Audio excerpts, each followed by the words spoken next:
कोंकणी सयत मराठी भाषेक दर्जो मेळचो अशी मागणी हजारांनी मराठी समर्थक गोयच्या आझाद मैदानाचेर एकठांय आयले। मराठी मोगी सांस्कृतिक संघटना आणि वेगवेगळ्या पंगडांनी मराठी राजभाषा आसूंक जाय अशें जाहीर करून सरकाराक आपलो निर्धार दाखयलो।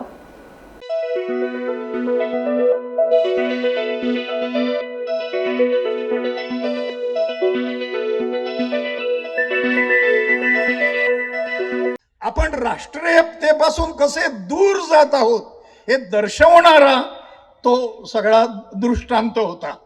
आणि त्यामुळे म्हणून मी सांगितलं की मराठीचा प्रश्न हा राष्ट्रीयत्वाशी निगडीत प्रश्न आहे। हा भारतीय जनता पार्टी निवडून येईल किंवा नाही, अमुक लोकांना मान्यता मिळेल किंवा नाही असा प्रश्नच नाही।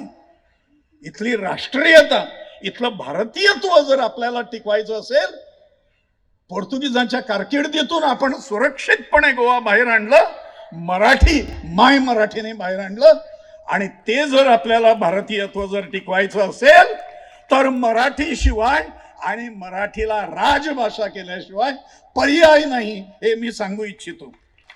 जागतिक शैक्षणिक सिद्धांत आणि आपल्या देशातला राष्ट्रीय शैक्षणिक सिद्धांत आहे, प्राथमिक शिक्षण हे मातृभाषेतूनच झालं पाहिजे।